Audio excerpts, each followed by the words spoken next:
dah sampai dah guys, silver play button. Okay guys, dalam video ni adalah video yang sangat santai. Dia bukan video medical. Saya just nak kongsikan macam mana saya dapat 100,000 subscribers dan juga kenapa saya mula-mula create content ataupun channel YouTube Dr. Sani ni. Kita tengok lepas ni.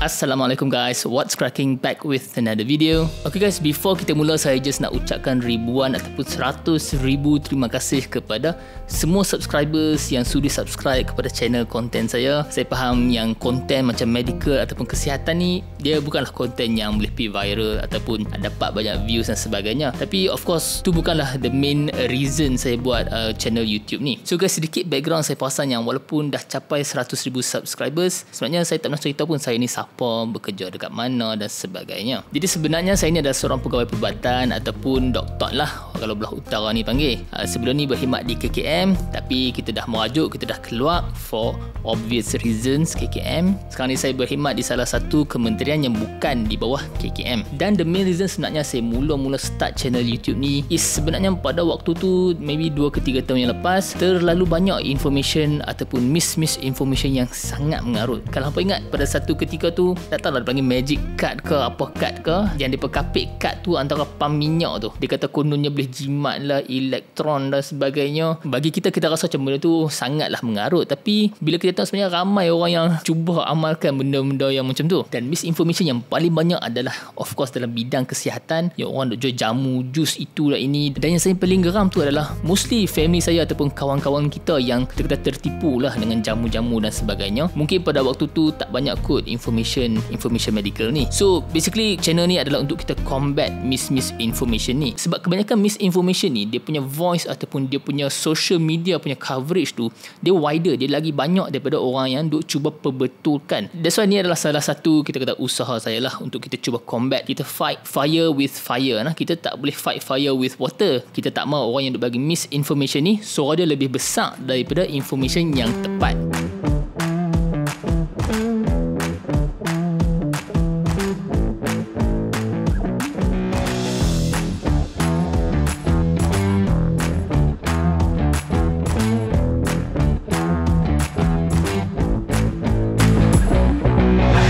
So dalam ni ada satu sijil daripada YouTube, korang boleh tengok.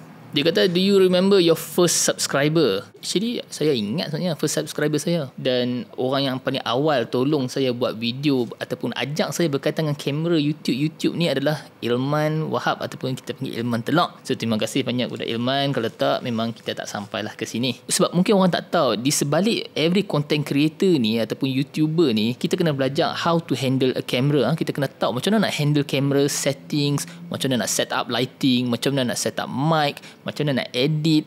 So it's a whole new skill lah di sebalik nak social media ataupun content creator ni yang kita kena tahu. Dan benda ni selalunya viewers tak nampak lah macam mana kita set up lighting, kamera dan sebagainya. Actually saya nak kongsi dari segi side content creator ni, adakah anda patut menjadi content creator di YouTube ataupun di TikTok or whatever pada tahun 2023? Whether masih terlambat ke? Bagi saya masih tidak terlambat, dan sebab viewers ataupun orang kita ni sebenarnya makin ramai on social media. So whether hampa pilih YouTube ataupun TikTok, saya nak kongsi sikit lah pengalaman saya ataupun nasihat saya untuk anda sebagai content creator. The first thing anda kena buat adalah untuk anda pilih niche. So for example, niche saya adalah berkaitan dengan kesihatan dan nutrition. Dan tak ada lah pula tiba-tiba saya cover pasal gaming ke, pasal sukan dan sebagainya. Dia selalu ada satu perumpamaan dia bagi macam kita tengok HBO punya channel, tiba-tiba ada berita.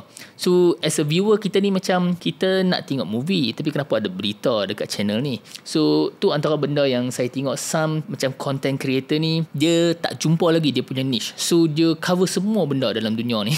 Bila dia cover semua benda dalam dunia ni, ada saying, if you want to reach everyone, you will reach no one. So you punya niche ataupun target audience tu dia kena lebih narrow. Nombor 2, dalam content creator punya journey ni, pada mula of course kita tak ada bajet yang besar untuk kita beli kamera mahal, lighting dan sebagainya. Tapi saya tengok mostly content creator yang silap ataupun dia hurt dia punya channel yang tak bagi dia grow dengan lebih cepat adalah dia punya audio. kita kena tahu yang 50% of video adalah audio. Kita boleh tolerate video yang kita kata tak apa cantik ataupun tak 4K, lighting tak apa cantik pun tak apa. Tapi sebenarnya diri kita ni, viewers ni, whether dia sedap ataupun tak, dia memang tak boleh tolerate audio yang sangat teruk. So early on dalam kita punya content creator punya journey, kalau boleh jangan guna internal mic kepada device anda. Meaning kalau hampa ada kamera ataupun iPhone, bila hampa record, jangan guna mic yang ada dalam kamera tu. Kalau boleh hampa invest sikit dalam satu external mic. Dia tak payah mahal pun. For example, dulu saya guna left mic yang kita boleh kapit dekat baju tu. Dia lebih kurang macam ni lah.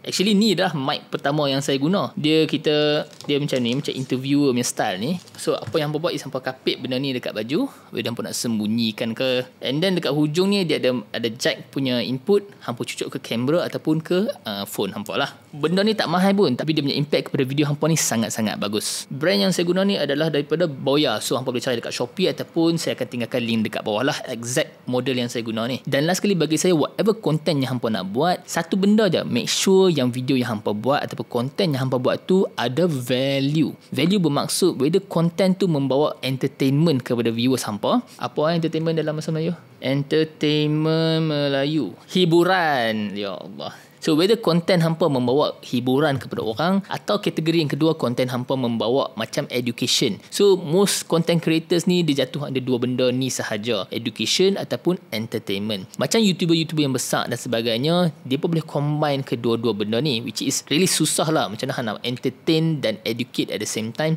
Personally memang bagi saya sangat challenging lah. So recap, so nombor satu, just make sure hampa ada niche yang cantik. Jangan cover every single thing dalam dunia ni unless hampa nak jadi reporter. Nombor dua, pilih mic yang cantik pada mula career hampa as a content creator. Lama-lama hampa dah ada fund, dah ada duit sikit, dah ada untung, boleh upgrade slowly hampa punya gear. Dan yang ketiga adalah make sure video yang kita create ni ada entertainment ataupun ada information yang bermanfaat. Jadi saya nak jawab sedikit Q&A soalan-soalan yang orang tanya banyak kali dah dalam komen-komen di bawah. Yang pertama adalah, adakah intermittent fasting ni berkesan? Jawapan pendek adalah intermittent fasting ni berkesan up to a point. Maksudnya sebab IF ni dia tak kontrol apa yang kita makan. Dia hanya kontrol timing, waktu bila yang kita boleh makan, tanpa dia ambil kira apa benda yang kita boleh makan ataupun tak makan. So problem IF ni adalah sekiranya orang yang buat IF ni dalam window period yang dia duk makan tu, dia makan terlalu banyak. In the end benda ni adalah calories in, calories out. Kalau kita makan terlalu banyak dalam window period kita,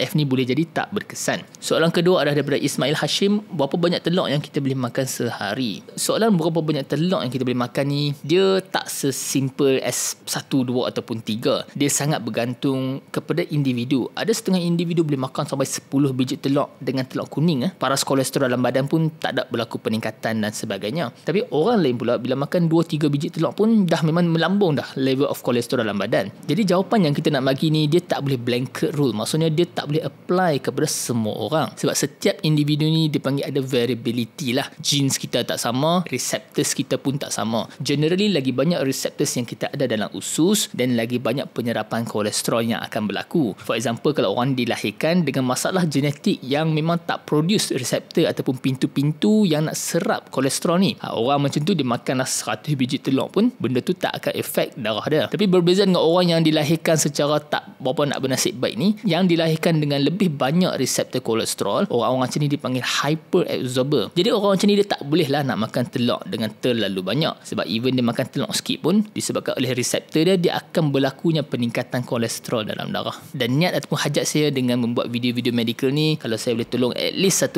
daripada viewer saya pun saya sangat happy lah. That's the video guys. Saya harap masuk konten seperti ni. Kalau hampa dapat apa-apa manfaat daripada video ni, jangan lupa like dan subscribe.